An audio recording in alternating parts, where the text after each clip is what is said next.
भगवान श्री कृष्ण कहते हैं, जमाना इतना बदल चुका है कि यहां इज्जत उम्र देखकर नहीं बल्कि पैसे देखकर की जाती है।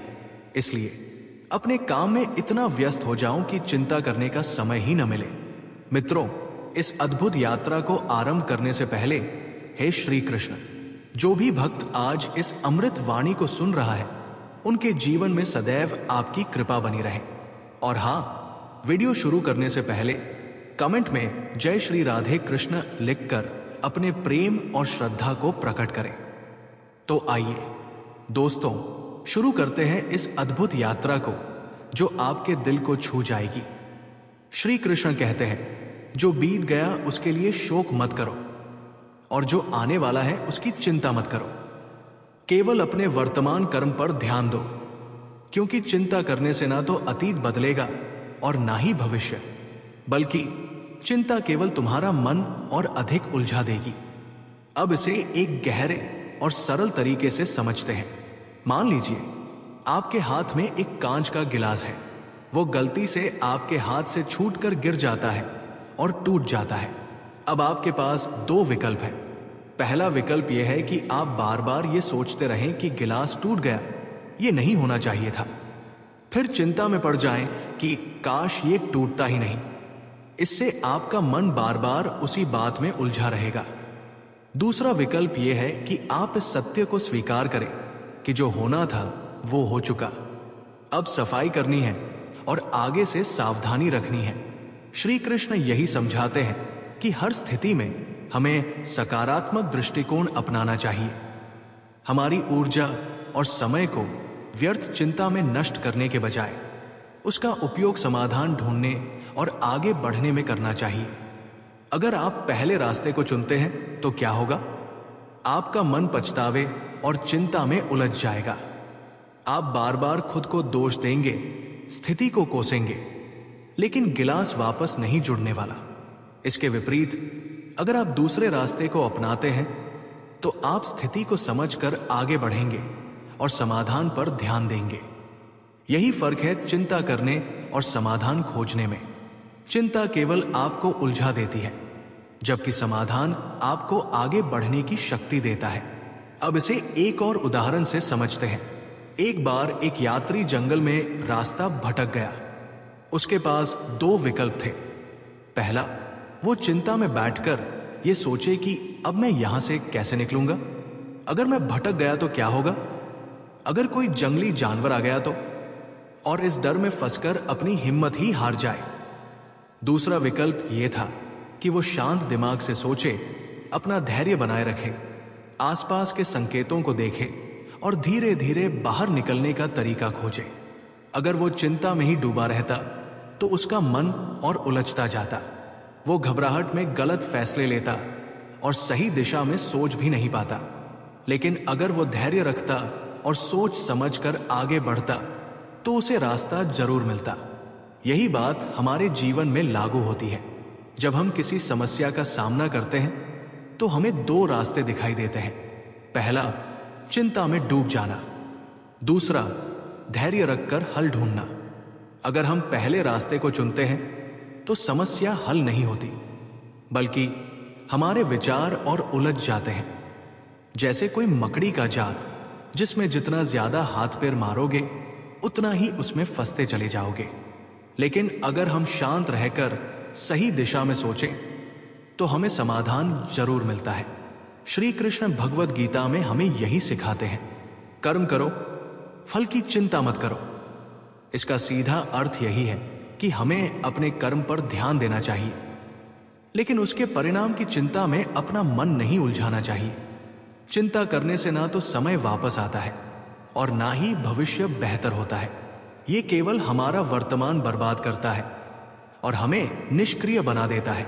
इसलिए जब भी कोई चिंता आपके मन में आए तो खुद से ये सवाल पूछिए, क्या मेरे चिंता करने से कुछ बदलेगा? अगर उत्तर नहीं है तो चिंता को छोड़कर समाधान की ओर बढ़े। यही श्री कृष्ण का सच्चा उपदेश है। चिंता नहीं, समाधान खोजो। श्री कृष्ण कहते हैं, चिंता मनुष्य की सबसे बड़ी शत्रु है, जो मन और शरीर दोनों को नष्ट कर सकती है। जिस प्रकार दीमक लकड़ी को अंदर ही अंदर कमजोर कर देती है, वैसे ही चिंता धीरे धीरे मन और आत्मा को कमजोर बना देती है।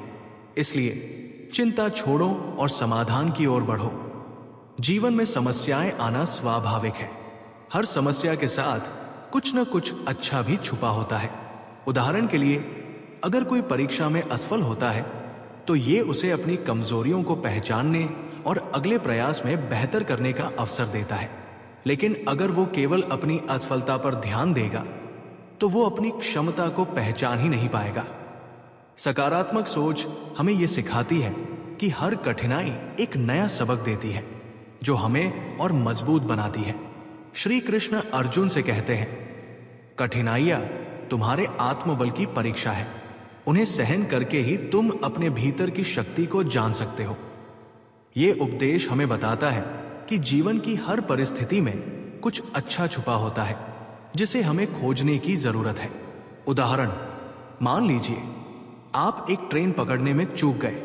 यह स्थिति आपको परेशान कर सकती है, लेकिन अगर आप इसे सकारात्मक दृष्टिकोण से देखें तो हो सकता है कि अगली ट्रेन में आपको किसी पुराने मित्र से मिलने का अवसर मिल जाए। यह दृष्टिकोण ही आपकी सोच को बदल देता है। श्री कृष्ण कहते हैं, जो व्यक्ति अपने मन को वश में नहीं रख सकता वो संसार में कभी भी सुखी नहीं रह सकता। अब इसे एक गहरे और सरल उदाहरण से समझते हैं। मान लीजिए एक व्यक्ति हर समय इस बात की चिंता करता रहता है, अगर मेरी नौकरी चली गई तो क्या होगा, अगर मैं बीमार पड़ गया तो क्या होगा, अगर भविष्य में कुछ बुरा हो गया तो क्या होगा। वो दिन रात इन्हीं चिंताओं में डूबा रहता है और खुद को हर पल तनाव में रखता है। धीरे धीरे उसकी नींद खराब होने लगती है, उसका मन बेचैन रहने लगता है और उसका शरीर भी कमजोर होने लगता है। वो न ठीक से खा पाता है, न सुकून से जी पाता है। अब आप खुद सोचिए, क्या उसकी चिंता ने भविष्य को बदल दिया? क्या इससे उसकी नौकरी सुरक्षित हो गई? क्या उसकी सेहत बेहतर हो गई? नहीं, बल्कि उसकी चिंता ने उसे मानसिक और शारीरिक रूप से और भी ज्यादा कमजोर बना दिया। यह ठीक वैसा ही है जैसे कोई व्यक्ति अपने कंधों पर भारी बोझ लेकर खड़ा हो और यह सोच रहा हो कि अगर मैंने इसे नीचे रखा तो क्या होगा, लेकिन वो इसे रखता भी नहीं और धीरे धीरे उसकी पीठ और ज्यादा दर्द करने लगती है। चिंता का असर सिर्फ मन पर ही नहीं बल्कि शरीर पर भी पड़ता है। जब कोई व्यक्ति अत्यधिक चिंता करता है तो उसके शरीर में तनाव के हार्मोन जैसे कॉर्टिसोल बढ़ जाते हैं। इससे उसका दिल तेजी से धड़कने लगता है, ब्लड प्रेशर बढ़ जाता है और धीरे धीरे उसकी रोग प्रतिरोधक क्षमता कमजोर होने लगती है। इसीलिए जो लोग ज्यादा चिंता करते हैं वे अक्सर बीमार रहने लगते हैं। उन्हें सिर दर्द, घबराहट, अनिद्रा और डिप्रेशन जैसी समस्याएं होने लगती हैं। इसे एक और उदाहरण से समझते हैं। मान लीजिए एक किसान है जो अपने खेत में बीज बोता है। वो रोज खेत में जाकर देखता है और सोचता है कि अगर बारिश ना हुई तो क्या होगा, अगर फसल खराब हो गई तो क्या होगा। वो चिंता के कारण ठीक से सो नहीं पाता, उसकी सेहत गिरने लगती है और उसका मन हर समय बेचैन रहता है। अब आप खुद ही सोचिए, क्या उसकी चिंता ने बारिश करवा दी? क्या उसकी चिंता ने फसल को बचा लिया? नहीं, बल्कि चिंता ने उसे मानसिक और शारीरिक रूप से कमजोर कर दिया। श्री कृष्ण हमें सिखाते हैं कि हमें चिंता की बजाय कर्म पर ध्यान देना चाहिए। अगर किसान बीज बोने के बाद चिंता करने की बजाय खेत की देखभाल में ध्यान लगाए, मिट्टी को उपजाऊ बनाए और सही समय पर पानी दे तो उसकी फसल अच्छी होगी। ठीक इसी प्रकार अगर हम अपने भविष्य की चिंता करने की बजाय अपने वर्तमान कार्यों पर ध्यान दें तो हमारा भविष्य खुद ब खुद बदल जाएगा। जब भी मन में चिंता आए तो उसे खुद पर हावी ना होने दें। ध्यान और प्राणायाम जैसी विधियां अपनाएं, अपने मन को शांत करें और जो भी समस्या हो उसका समाधान सोचें। अगर समाधान ना भी दिखे तो कम से कम ये समझे कि चिंता करने से कुछ नहीं बदलेगा बल्कि मेरा ही नुकसान होगा। चिंता एक ऐसा अंधकार है जिसमें हम जितना ज्यादा सोचते हैं उतना ही उलझते जाते हैं। लेकिन अगर हम श्री कृष्ण के बताए मार्ग पर चलें और मन को शांत रखें तो ना सिर्फ हमारा मन हल्का रहेगा, बल्कि हमारा शरीर भी स्वस्थ रहेगा। श्री कृष्ण कहते हैं, चिंता नहीं, समाधान खोजो, मन को शांत रखो और जीवन को हल्केपन से जियो। जो हो रहा है वो अच्छे के लिए हो रहा है, इसलिए व्यर्थ की चिंता मत करो। एक बार एक छोटे बच्चे की कहानी सुनने को मिली। वो बच्चा खेत में पत्थरों से ठोकर खाकर गिरा और बहुत परेशान हुआ। लेकिन उसने गौर किया कि उन्हीं पत्थरों से वह एक छोटी सी दीवार बना सकता है। उस बच्चे ने वही किया और कुछ दिनों बाद वह दीवार उसकी गायों के लिए सुरक्षा प्रदान करने लगी। ये घटना हमें सिखाती है कि हर कठिनाई में कुछ अच्छा छिपा होता है, बस हमें उसे देखने की नजर चाहिए। श्री कृष्ण का यह संदेश है कि सकारात्मक सोच रखने वाला व्यक्ति हर परिस्थिति में कुछ न कुछ अच्छा खोज लेता है। ऐसा व्यक्ति दूसरों के लिए भी प्रेरणा बनता है। अगर हम अपनी सोच को सकारात्मक रखें तो हम अपनी परेशानियों को भी अवसर में बदल सकते हैं। इसीलिए जीवन में चाहे कैसी भी स्थिति हो, उसमें कुछ अच्छा देखने की कोशिश करें। यह न केवल आपको मानसिक शांति देगा, बल्कि आपकी ऊर्जा और आत्मविश्वास को भी बढ़ाएगा। यही श्री कृष्ण का अमूल्य उपदेश है, जो जीवन को सुंदर और सार्थक बनाता है। श्री कृष्ण कहते हैं, प्रत्येक व्यक्ति का जीवन, उसका कर्म और उसका मार्ग अलग होता है। अपने जीवन का मूल्यांकन दूसरों की सफलता से करने का प्रयास न करो, क्योंकि हर आत्मा की यात्रा अद्वितीय है। ये सीख हमें जीवन में संतोष और सच्चे आनंद का महत्व समझाती है। कल्पना कीजिए, एक बगीचे में अलग अलग फूल खिले हुए हैं। गुलाब अपनी खुशबू और सुंदरता के लिए प्रसिद्ध है, जबकि सूरजमुखी अपनी ऊंचाई और उज्जवल पीले रंग के लिए। क्या गुलाब कभी सूरजमुखी से कहता है कि तुम मुझसे सुंदर हो, या सूरजमुखी ये कहता है कि मैं तुम्हारी तरह महक नहीं सकता? नहीं, वे अपनी अपनी विशेषताओं के साथ खिलते हैं और बगीचे की शोभा बढ़ाते हैं। इसी तरह हमारा जीवन भी अद्वितीय है। दूसरों की सफलता से अपनी तुलना करना हमारे लिए उस फूल की तरह होगा जो अपनी सुंदरता को पहचानने से पहले ही मुरझा जाए। जब हम दूसरों की सफलता को देखकर खुद को कमजोर मानने लगते हैं, तो हम अपनी क्षमताओं और उपलब्धियों को नजरअंदाज कर देते हैं। सोचिए, अगर अर्जुन ने भीम की ताकत या युधिष्ठिर की बुद्धिमानी से खुद की तुलना की होती, तो वो महाभारत का महान योद्धा कैसे बन पाता? श्री कृष्ण ने अर्जुन को यही सिखाया कि प्रत्येक व्यक्ति की भूमिका अलग होती है, और जब आप अपने कर्तव्य पर ध्यान केंद्रित करते हैं, तभी आप सच्ची सफलता प्राप्त करते हैं।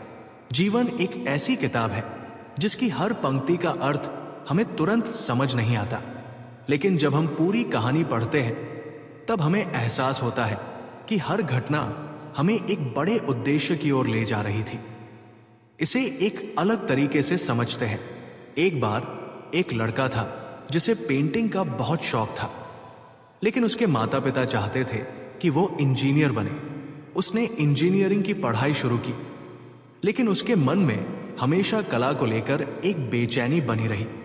वो सोचता था, मैं जो करना चाहता था वो क्यों नहीं कर पाया?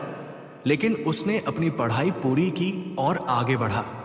कुछ सालों बाद उसे एक ऐसी नौकरी मिली जिसमें इंजीनियरिंग और कला दोनों की जरूरत थी। उसे तब समझ आया कि अगर उसने केवल पेंटिंग पर ध्यान दिया होता तो शायद ये अवसर उसे कभी नहीं मिलता।